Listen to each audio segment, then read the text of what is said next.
हे श्रोतागण, आज हम सुनेंगे वह कथा जो सिर्फ एक प्रेम कथा नहीं बल्कि भक्ति, आत्मसम्मान, त्याग और पुनर्जन्म का अद्भुत संगम है। माता सती की अमर गाथा। ऋषि मुनि, देव दानव सब जानते थे कि ब्रह्मांड की शक्ति 3 देवों ब्रह्मा, विष्णु और महेश से चलती है। इनमें से भगवान शिव सबसे अलग, वैरागी, उदासीन, पहाड़ों पर रहने वाले, राख से लिपटे, सांपों का आभूषण और भस्म में रमने वाले, परंतु उनका हृदय था निर्मल, प्रेम से भरा। और वे ही थे वे देव जिनके साथ जन्म जन्मांतर का बंधन लिखा था। माता सती का। सती का जन्म राजा दक्ष, प्रजापति, दूध सा उजला हृदय किंतु अहंकार से भरे हुए। उनकी रानी प्रसूति ने एक दिव्य कन्या को जन्म दिया, सती, जिन्हें बचपन से ही भगवान शिव का नाम जपने में आनंद मिलता था। राजमहल में रहकर भी सती का मन कभी वैभव में न लगा। उनकी आंखों में चांद जैसा सौम्य तेज था, स्वभाव में कोमलता और हृदय में शिव शिव शिव। सती की शिव भक्ति जैसे जैसे सती बड़ी होती गई, उनकी भक्ति और भी गहरी होती गई। वे माता का कामकाज छोड़कर अकेले नदी किनारे बैठ जाती, कभी ध्यान करती, कभी रुद्राष्टक गाती। एक दिन रानी ने पूछा, बेटी तुम किसे याद करती हो? सती मुस्कुराकर बोली, माता मैं उन आदियोगी को याद करती हूं जो इस सृष्टि की गति रोक भी सकते हैं और चला भी सकते हैं। मैं भगवान शिव का ध्यान करती हूं। माता ने स्नेह से कहा, बेटी शिव महादेव है, उनके ध्यान से तुम्हारी आत्मा और भी पवित्र होगी। और इसी भक्ति ने सती के मन में एक दृढ़ संकल्प जगा दिया, मैं शिव को ही अपने पति के रूप में पाऊंगी। फायर कठोर तपस्या सती राजकुमारी थीं, परंतु उन्होंने महल का सुख छोड़ वन में जाकर तप किया। भोजन त्याग, आराम त्याग, सिर्फ एक संकल्प, महादेव को पाना है। उन्होंने महीनों तक सिर्फ पत्ते खाए, फिर पत्ते भी त्याग दिए। उनका शरीर कमजोर हुआ पर हृदय और मजबूत। इस कठोर तप ने देवताओं तक को हिला दिया। अंततः कैलाश पर बैठे भगवान शिव सती की तपस्या से पिघल गए। वे स्वयं वहां प्रकट हुए और कहा, सती तुम्हारा प्रेम, तप, तुम्हारी निष्कपट भक्ति, इन सब ने मुझे बांध लिया है। मैं तुम्हें स्वीकार करता हूं। पूरे ब्रह्मांड में आनंद की लहर दौड़ गई। शिव सती विवाह। राजा दक्ष भले ही शिवजी की साधारण वेशभूषा से प्रभावित नहीं थे, परंतु सती के आग्रह पर उन्होंने विवाह स्वीकार कर लिया।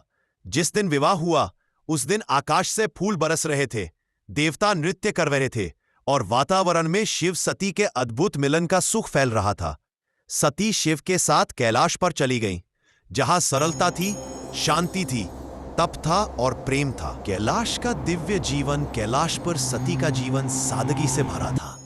शिवजी साधारण पत्तों का आश्रय लिए रहते और सती उनके लिए फूलों से घर सजाती। नंदी, गण, देवी देवता सब सती को अपनी मां के समान मानते थे। वहां कोई दिखावा नहीं था, कोई राजसी ठाट नहीं, सिर्फ प्रेम और भक्ति का संसार था। राजा दक्ष का अहंकार। लेकिन पृथ्वी पर कहीं एक स्थान पर राजा दक्ष के हृदय में अहंकार उफन रहा था। वे शिवजी को वनवासी, विषपाई, भस्मधारी कहकर अपने दरबार में उपहास करते। सती जैसी सुंदर कन्या उस तपस्वी को कैसे पसंद आई? यह प्रश्न उनके मन में सुई की तरह चुभता रहता। अहंकार हमेशा विनाश को बुलाता है और दक्ष का अहंकार भी उन्हें उसी मार्ग पर ले गया।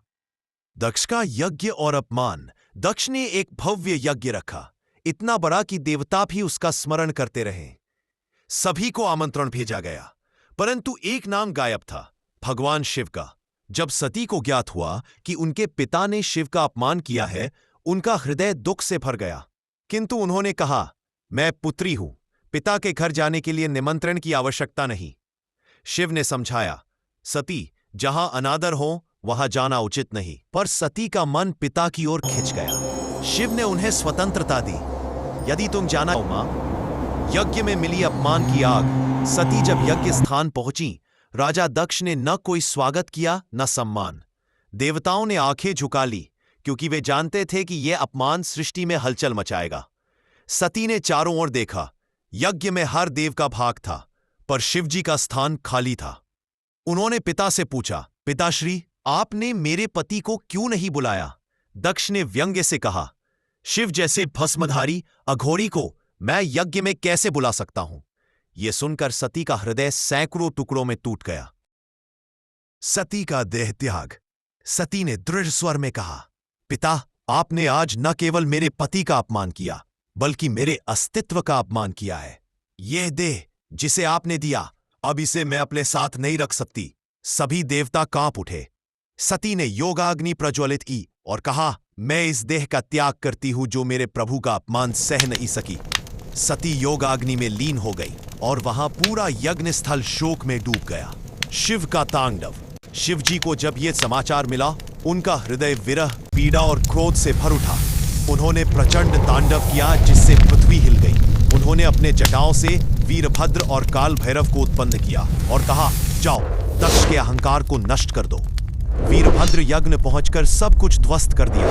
दक्ष का सिर काट दिया गया। यज्ञ रुक गया, सृष्टि कांप उठी। अंत में क्षमा, लेकिन शिव करुणा के देव है। जब दक्ष की पत्नी और देवताओं ने शिव से क्षमा मांगी तो उन्होंने दक्ष को पुनर्जीवित किया, एक बकरे के सिर के साथ। यही शिव है, क्रोध में प्रचंड पर हृदय में असीम क्षमा। सती का पुनर्जन्म। पार्वती सती का शरीर तो समाप्त हो गया पर आत्मा नहीं। वह आत्मा जो शिव का अंश थी फिर जन्मी, हिमवान की पुत्री पार्वती के रूप में। पार्वती ने फिर तप किया और शिवजी ने उन्हें पुनः अपनी पत्नी के रूप में स्वीकार किया। सती और शिव का मिलन फिर से दिव्य हो गया। यही बताता है कि सच्चा प्रेम कभी समाप्त नहीं होता। कहानी का संदेश अहंकार विनाश का कारण है। सती त्याग और आत्मसम्मान की प्रतीक है। शिव प्रेम, करुणा और धैर्य के देव है। सच्चा प्रेम जन्म जन्मांतरों में भी अटूट रहता है।